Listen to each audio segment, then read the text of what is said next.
acara Bunda Haya, Profesor Priyatno, Al Mukarramun, segenap wakil talqin Syekh Mursyid yang hadir pada malam hari ini. Yang berbahagia pemangku manaqib Dr. Kiai Haji Mahmud Johnson Al-Maghribi. Semoga beliau dan Ibu Hajah Susiwati Johnson serta keluarga selalu mendapatkan kejembaran rahmaniyah. Karena kecintaan beliau mengistiqomahkan manaqib untuk mendapatkan ridho daripada Allah Subhanahu wa taala. Ikhwan akhwat di seluruh penjuru dunia yang sedang mengikuti acara manaqib online internasional pada malam hari ini. Yang saya cintai, yang saya banggakan. Setiap manusia pasti mempunyai masalah. Kita punya masalah. Tapi tidak setiap orang yang memiliki masalah itu bingung dengan masalah. Kita mengenal dalam catatan sejarah Nabi eh, Ayub alaihi salam. Nabi Ayub alaihissalam dikaruniai Allah Subhanahu wa taala kekayaan yang berlimpah. Namun dicoba oleh Allah Subhanahu wa taala. Kekayaannya menghilang secara bertahap sedikit-sedikit dan diakhiri dengan diberikannya cobaan oleh Allah Subhanahu wa taala berbentuk penyakit. Nggak tanggung-tanggung penyakit. Penyakit kulit. Jangankan orang lain. Istrinya sendiri melihatnya jijik. Bahkan ada yang ngomporin. Ngapain lu punya suami meskipun seorang nabi dan rasul, kalau memang berpenyakit begitu ngapain? Yang ujung-ujungnya ternyata memang bisa diatasi oleh Nabi Ayub alaihi salam. Berkurangnya harta kekayaan, munculnya penyakit, dicuekin oleh istri, itu masalah. Tapi Nabi Ayub tidak pernah bingung dengan masalah-masalah yang menimpa pada diri. Kuncinya hanya satu.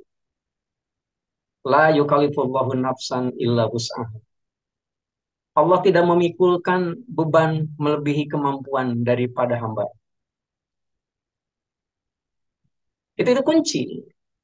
Jadi kalau di antara kita umpamanya merasakan ada satu beban terhadap masalah yang sedang kita hadapi, itu kesalahan bukan pada masalahnya. Kesalahan bukan dari ujian Allah Subhanahu wa taala.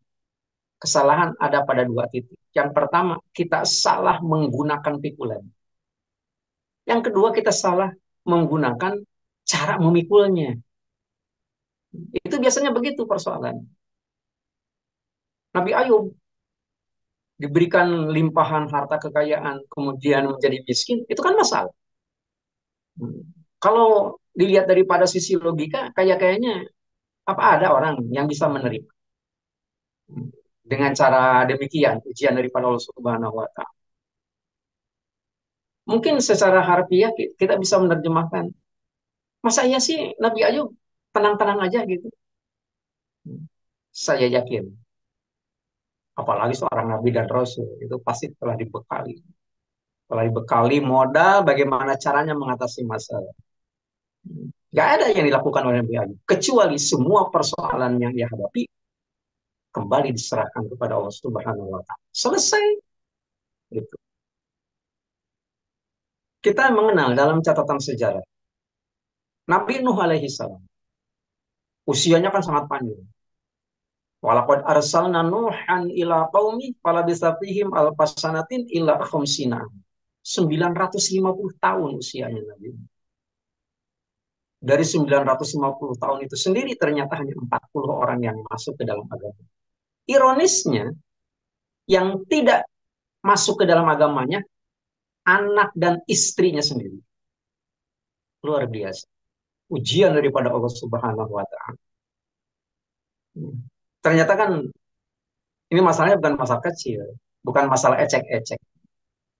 Bahkan apabila kita kaitkan dengan ayat yang lain, maaf, di tanda kutip ini contoh. Contoh. Andai kata di antara kita, para ikhwan, mempunyai anak dan istri tidak mau mengikuti ajaran-ajaran agama. Kira-kira apa yang harus dilakukan? Panduannya ada di dalam Al-Quran. Panduan ada di dalam Al-Quran, surat At-Taghabun ayat yang ke-14. Nggak tanggung. Ya ayyuhalladzina aman. Inna min azwajikum wa auladikum aduwwallakum fahzaruhum. Al-Quran. Gitu. Masa bohong? Allah Subhanahu wa taala mengatakan begitu. Hai orang yang beriman, apabila ternyata di antara istri-istri kalian, di antara anak-anak kalian ada yang menjadi musuh kalian, langkah yang harus dilakukan adalah fahzaruhum. Buang, jangan dilelang. Dibuang. Ya tentu dibuang bukan ke tempat sampah, tentu dibuangnya adalah ke tempat yang kira-kira bisa menyadarkan yang bersangkutan. Nah ini Nabi Nuh itu sendiri sudah dibekali begitu. Bukan masalah kecil, tingkat dunia ini, kayak apalagi dicantumkan di dalam Al-Quran. Gitu ya. Nah jadi sampai-sampai Nabi Nuh itu dibekali oleh Allah Subhanahu Wa Taala membuat satu apa ya diproteksi bagaimana caranya bisa selamat daripada bencana dan sebagainya itu kan disuruh membuat apa kapal laut, bikin kapal laut di atas gunung dan dari kayu bahannya dan kayunya harus nanam dulu pohonnya.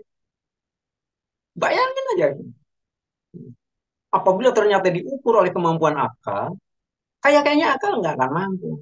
Nah, ketidakmampuan akal itu sendiri kemudian diserahkan kepada Allah Subhanahu Wa Taala. Itu kunci. Banyaknya contoh yang lain. Nabi Ibrahim alaihissalam. Nabi Ibrahim alaihissalam sebagai seorang nabi dan rasul kemudian diuji oleh Allah Subhanahu Wa Taala dengan masalah. Apa masalahnya?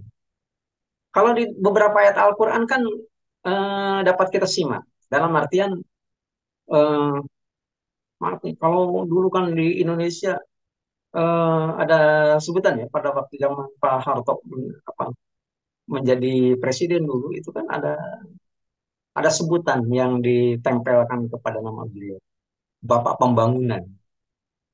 Nah, kayaknya kalau kepada Nabi Ibrahim, itu Bapak Tauhid kayaknya. Kayaknya gitu ya. Kan nggak ada yang menyebutkan Bapak Tauhid kan nggak ada. Kayaknya begitu. Dari mana kita tahu? Ada ayat Al-Quran. Fattabi'u millata Ibrahim Hanifah. Ikuti oleh kalian milah ataupun agama Nabi Ibrahim. Jadi kita ini dianjurkan, diperintahkan untuk mengikuti apa agama Nabi Ibrahim alaihissalam. Tentu tidak semuanya, ada bagian-bagian tertentu yang diabadikan sampai sekarang. Yang diabadikan sampai sekarang itu diantaranya adalah tentang khitan, tentang disunat. Bukan masalah, bukan hal yang aneh kan apabila kita ngomongin masalah disunat. Hanya pada waktu itu beberapa catatan sejarah menyebutkan Nabi Ibrahim itu diperintah oleh Allah Subhanahu Wa Taala supaya dikhitan Nabi Ibrahim itu pada usia 60 tahun. 60 tahun itu zaman dulu, bukan zaman sekarang. Dulu kan rata-rata usia manusia kan 600 tahun. Jadi kalau ada orang dikhitan pada usia 60 tahun, itu artinya sepersepuluh daripada usia. Nah, sementara kan kalau berdasarkan hadis Rasul, rata-rata umur umat Nabi Muhammad kan 60 tahun. Jadi kalau sepersepuluhnya ya pada usia 6 tahunan. Jadi pada usia begitu mau masuk SD, itu situ. Meskipun kalau kita berkiblat kepada sirna rasa gitu, maaf anak saya itu dihitan pada usia 2 tahun.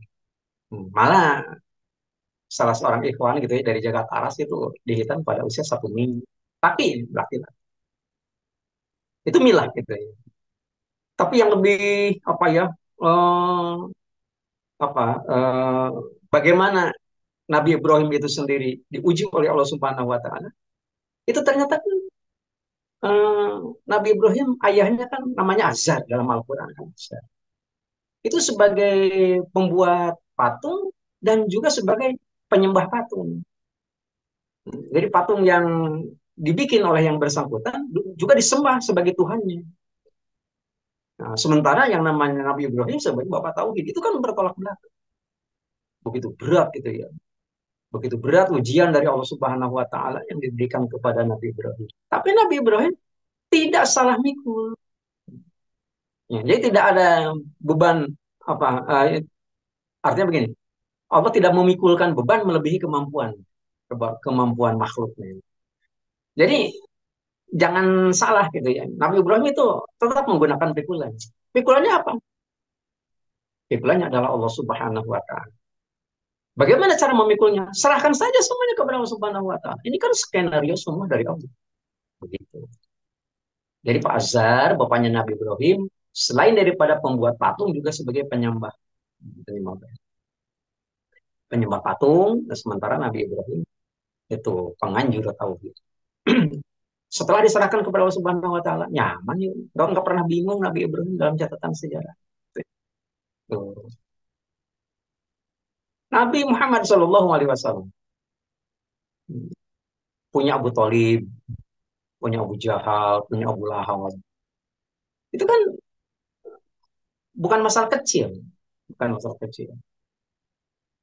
Apalagi dikait-kaitkan dengan masalah bagaimana perintah Allah Subhanahu wa taala, di mana Nabi Muhammad diperintah untuk melaksanakan salah satu syariat ajaran agama.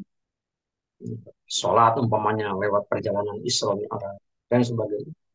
Itu kan diomongin, dijelek-jelekin. Karena apa? Karena tidak masuk akal. Nah, karena tidak masuk akal inilah kan merupakan satu satu kondisi ya. Satu kondisi di mana kita ini sebenarnya sedang diuji. Kayak zaman sekarang aja. Hmm, Kita zikir keras diomongin, kita zikir di masjid diomongin. Padahal kan Al-Quran begitu tegas sih. Begitu tegas menyebutkan lama sami'u dzikra, ketika orang-orang kafir mendengar Nabi berzikir, wa yaqulun, mereka orang-orang kafir itu ngomong innahu lamajnun, sungguh Muhammad itu sudah seperti orang gila. Zaman sekarang kan begitu. Jadi ini merupakan pembuktian bahwa ajaran yang kita laksanakan, yang kita ikutin dengan mursyid Pangarsa Abah Awas radhiyallahu anhu pada sasirat benar. Karena polanya begitu dalam Al-Quran. Yang melaksanakan ajaran ini diomongin begitu. Kan kan benar. Gitu. Ini nggak usah berkecil hati. Ini salah apa enggak ya kok banyak yang ngomongin? Enggak. Al-Quran ngomongnya begitu. Itu diantaranya. Gitu. Tuh. Sampai-sampai apa ya? Eh, jangankan hal yang apalagi hal yang buruk. Nabi kan nggak punya sifat buruk. Gitu. Sebaik apapun yang dilakukan oleh Nabi Muhammad SAW itu dipandangnya leneh oleh yang nggak suka. Yang nggak suka itu sendiri adalah itu saudara-saudara Abu Jahal, Abu Lahab. Tapi ada Abu Thalib. Abu Thalib itu masih dalam lingkup keluarga beliau. Malah banyak orang-orang kafir itu sendiri banyak yang ingin apa ya mencelakai Nabi Muhammad SAW, tapi nggak mau, tapi nggak berani. Karena apa? Karena dilindungi oleh Abu Thalib. Padahal kasusnya sangat berat. Apa keberatan? Yang paling berat kasusnya? Ternyata saat akan meninggal dunia, Abu Thalib itu sendiri ternyata tidak mengucapkan dua kalimat syahadat. Nabi kan sampai bersumpah. Saya ceritanya dalam hadis. Nabi sampai bersumpah. Wallahi ya, demi Allah paman. Ucapkan dua kalimat syahadat. Paman bakal selamat. Ternyata apa sih ucapan Nabi kepada pamannya, kepada Abu Thalib itu ditegur. Ditegur oleh Allah Subhanahu wa taala. Tegurannya kan halus dari Allah Subhanahu wa taala. Tapi jelas tegurannya. Innaka latahdi man ahbabta walakinallaha yahdi man yasha. Hai Muhammad, kau tidak akan mampu memberikan petunjuk kepada siapapun, termasuk kepada orang yang paling kau cintai sekali. Itu kan yang paling dicintai kan Abu Thalib pada waktu itu karena membela. Gitu ya. Kemudian persoalannya apa? Semuanya diserahkan kepada Allah Subhanahu wa taala. Ya Allah, sudah aku bujuk, sudah aku ajak, sudah aku bimbing. Tapi gimana nggak mau dia? Nah, itu kan persoalan persoalan besar yang begitu, gitu ya. Nah, diserahkan kepada Allah Subhanahu wa Ta'ala. Selama 10 tahun Nabi Muhammad setelah menerima wahyu pertama disuruh membaca Iqra bismi rabbikal ladzi khalaq. Kan nggak ada yang dikerjakan oleh Nabi selama 10 tahun itu. Sholat kan setelah Nabi hijrah ke Madinah tahun kedua Hijriah. 2 tahun setelah dari Madinah baru dipanggil oleh Allah Subhanahu Wa Taala naik ke langit untuk melakukan Isra Mi'raj. Itu kan artinya bukan di Mekah. Jadi selama di Mekah selama 10 tahun yang dilakukan oleh Nabi hanya mengenalkan Allah Subhanahu Wa Taala. Inilah Tuhan kamu, Allah Subhanahu Wa Taala. Tapi karena apa ya, sudah menyangkut hal yang prinsip dalam kehidupan, karena mereka sudah terbiasa menyembah berhala yang ditempel pada dinding-dinding kamar. Ini bahaya ini yang begini. Makanya ada rencana untuk dibunuh segala. Makanya Nabi diperintahkan untuk hijrah dari Mekah ke Madinah. Nah, pada waktu hijrah itu siap hijrah juga kan perlu ada apa ya, ada politiknya. Jadi, bagaimana orang supaya tidak mengetahui Nabi berangkat. Nyuruh Ali bin Abi Thalib yang paling berani supaya tidur di tempat yang biasa berbaring Rasul. Begitu diintip oleh orang kafir, oh masih ada. Padahal Ali bin Abi Thalib, Nabi Muhammad ternyata memang sudah keluar, ditemani oleh Abu Bakar. Tercium bahwa Muhammad sudah meninggalkan dunia. Dikuntit dari belakang. Tuh. Karena merasa dikuntit, yang ujung-ujungnya ngumpet di satu gua, namanya gua Sur. Gitu ya. Gak gede-gede amat. Gua Sur kan di Jabal Sur, itu kan hanya cukup untuk 2 orang. Begitu. Diisi oleh 2 orang. Dikejar sampai ke situ. Tapi di situ Allah Subhanahu wa taala memperlihatkan kebesaran lubang gua ditutup oleh sarang laba-laba. Kemudian di atas pintu gua itu ada burung merpati yang sedang bertelur. Logika manusia pada waktu itu mengatakan mustahil ada manusia masuk karena memang pintunya tertutup oleh sarang laba-laba. Mengapa bisa terjadi begitu? Karena Nabi Muhammad SAW tidak bingung dengan persoalan yang sedang dihadapi. Dikejar oleh kafir itu tidak bingung. Ngumpet tidak bingung. Karena apa? Karena semua persoalan itu diserahkan kepada Allah Subhanahu wa Ta'ala. Kalau sudah diserahkan kepada Allah Subhanahu wa Ta'ala, ya yang bikin kan Allah Subhanahu wa Ta'ala. Kembalikan asari kepada yang bikin. Selesai. Tuh. Nah, ini kasus-kasus semacam begini menyiratkan arti bahwa sebenarnya jangan sekali-kali kita mengatakan bahwa masalah itu besar. Tapi katakan kepada masalah bahwa aku punya Allah yang maha besar. Itu mestinya. Memangnya kenapa? Tidak mungkin ada persoalan yang tidak bisa diselesaikan. Semuanya bisa diselesaikan. Hanya mungkin karena kita salah menggunakan pikulan, pikulannya sudah benar, kadang-kadang tapi kita salah cara menggunakan pikulan. Makanya tidak heran gitu ya. Dalam beberapa konteks keterangan menyebutkan bahwa ada langkah yang perlu untuk kita lakukan. Agar apa? Agar persoalan-persoalan yang muncul itu dengan sendirinya itu bisa terproteksi kita ini. Artinya kita ini bisa dilindungi. Ada 4 paling tidak.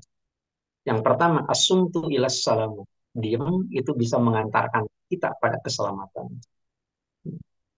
Kalau ternyata memang kita ngomong, kita berbicara, dampaknya adalah negatif, nah, diam, dan diam itu bisa mengantarkan kepada keselamatan. Tetapi kan kita tidak dianjurkan untuk diam. Kita dianjurkan untuk bicara. Man kana yu'minu billah wal yaumil akhir falyaqul. Kalau kita merasa sebagai orang yang beriman kepada Allah dan hari akhir, ngomong. Tapi ada aturan mainnya. Kaulan kariman, bahasanya sopan. Kaulan layinan, bahasanya lembut. Kaulan sedidan. Kalau ngomong itu tepat sasaran. Yang nyerocos ngalor ngidul dari pagi sampai sore. Apabila ternyata memang ucapannya tidak berbobot zikir, itu sangat berbahaya. Latuk sirul kalam, biguiri zikrilah, patak suap hukum. Jangan suka banyak ngomong. Kalau yang kita ucapkan tidak berbobot zikir kepada Allah Subhanahu wa Ta'ala. Karena hal itu hanya akan mewariskan kerasnya hati kita. Jadi kerasnya hati kita itu sendiri yang bikin adalah kita sendiri. Itu yang pertama. Itu ya. Ada lagi yang kedua. Yang kedua itu adalah albiru ilal kaum. Kebaikan itu akan mengantarkan kita kepada kemuliaan. Kemuliaan nggak usah dikejar. Kemuliaan itu sendiri adalah merupakan satu akibat daripada kita melakukan sesuatu. Banyak aturan-aturan di dalam Al-Quran, itu semuanya berupa aturan yang harus kita lakukan. Bangun malam, laksanakan sholat malam, itu kan kebaikan. Nah, dari kebaikan semacam begitu, itu kita akan memperoleh karom, memperoleh kemuliaan. Gitu ya. Kalau kita langsung bicara, minta kepada penguasa Abah sebagai guru agung kita, gitu ya. Karena apa ya, jangan nggak usah minta karomah. Gitu. Amalkan saja amalan-amalan yang sudah diberikan itu dengan istiqomah. Istiqomah itu nonstop, nggak ada jeda, nggak nggak istirahat karena sakit, terus dilakukan. Itu karomah bakal muncul dengan sendiri. Begitu. Walaupun kita juga tidak menafikan bahwa apa yang kita lihat secara kasat mata dan itu merupakan kejanggalan-kejanggalan dilihat dari sisi akal kita umpamanya, itu juga merupakan karomah. Seorang mursyid itu wajib kitmanul karomah. Wajib menyembunyikan karomah. Bukan digelar, bukan diperlihatkan. Ini loh karomah aku. Nggak boleh. Diumpetin yang namanya karomah itu. Tetapi meskipun diumpetin oleh pengersa Abah, ada dua karomah yang tidak bisa diumpetin. Apa itu? Pertama, istiqomahnya Abah di dalam melaksanakan amalnya. Sejak Abah ditalkin zikir oleh pengersa Abah Anu, sebagai mursyid beliau, sebagai mursyid kita, sampai sekarang belum pernah dirubah. Nggak ada yang dirubah sama sekali. Yang dirubah maksudnya adalah belum kedodoran. Kalau umpamanya kalau ternyata memang selesai melaksanakan sholat isya, kemudian ba'diyah, kemudian zikir, selesai zikir ada lagi umpamanya uh, sholat sunat tidak ubah. Itu kan diteruskan dengan apa? Dengan khotamah. Kayaknya kalau tidak sedang menakiban, segen banget kita khotaman setelah sholat tidak yang balik. Tapi abah kan nggak pernah begitu. Sejak tahun 68 dulu ya, gitu. Waktu ditalkin. Sampai begitu. Jadi karomah itu sendiri muncul dengan sendirinya. Apabila kita melakukan keistiqomahan di dalam amalia. Bangun malam, laksanakan amalia. Karomah bakal muncul. Apa karomah? Makom mahmudah, kedudukan yang terhormat. Siapapun orangnya. Apabila mau melakukan begitu, itu akan muncul. Yang ketiga adalah aljud. Aljud ilasyan. Kedermawanan itu akan mengantarkan pada proteksi diri kita. Sekecil apapun sedekah itu akan mempunyai dampak positif bagi bagi keselamatan kita. Bisa saja kita sedang kita merupakan orang yang selalu beraktivitas di jalanan umpamanya. Selalu naik mobil, naik motor, selalu naik kendaraan apapun gitu. Itu kan resikonya di perjalanan. Bagaimana caranya supaya kita bisa selamat? Aljud, dermawan. Meskipun dengan harta yang tidak seberapa menurut ukuran, gitu ya. Tapi kan Allah Subhanahu Wa Taala menghitungnya bukan masalah ukuran besar kecil, gitu. Lagian kan eh, harta meskipun tidak terlampau banyak, apalagi banyak kan nggak akan berkurang apabila disedekahkan. Gitu ya. Mana kosong malu min sodakoti bal yuzda. Dua kali bal yuzda, bal yuzda. Orang tidak pernah jatuh bangkrut gara-gara sedekah, nggak ada. Tapi hartanya dilimpah ruahkan. Nah, yang terakhir, ternyata memang yang perlu untuk kita ketahui bagaimana caranya kita memproteksi diri, mempersiapkan diri agar kita diberi kemampuan untuk menghadapi berbagai persoalan itu. Kemudian kita serahkan kepada Allah Subhanahu wa taala. Yang terakhir adalah asyukru ila ziyadah. Bersyukur kepada Allah Subhanahu wa taala itu akan berdampak positif berbentuk penambahan nilai. Makanya Abbas selalu mengatakan sudah tidak ada waktu lagi untuk tidak bersyukur. Semuanya adalah harus kita syukuri. Tidak ada syukur yang hukumnya sunat. Syukur apapun itu hukumnya wajib. Gitu ya. Karena apa? Karena itu merupakan perintah Allah Subhanahu wa taala. Anishkur li, apapun yang kalian kerjakan itu semuanya merupakan cobaan dari Allah Subhanahu wa taala agar kalian bersyukur kepada Allah. Begitu kata Allah Subhanahu wa taala. Gimana hatrahimakumullah? Mungkin itu saja yang sempat kita bincangkan pada malam hari ini. Meskipun tidak terlampau sistematis, mudah-mudahan bermanfaat bagi kita. Paling tidak kita bisa tahu apa yang harus kita lakukan dan apa yang harus tidak kita lakukan agar hari ini bisa lebih baik daripada kemarin. Mengamini doa paten yang disampaikan oleh guru agung kita, Bangsa Abah Awas radhiyallahu an, pada sosial Allah berkahi semuanya, Allah berkahi segalanya, dan Allah berkahi selamanya. Dengan karunia guru agung yang mulia Pengarsa Abah Awas radhiyallahu an, pada sosial Al-Fatihah. A'udzu billahi minasyaitonir rajim. Bismillahirrahmanirrahim. Alhamdulillahirabbil alamin arrahmanir rahim maliki yaumiddin. Iyyaka na'budu wa iyyaka nasta'in ihdinas siratal mustaqim. Siratal ladzina an'amta 'alaihim ghairil maghdubi 'alaihim waladdallin. Sekian kurang lebihnya mohon maaf. Wassalamualaikum warahmatullahi wabarakatuh.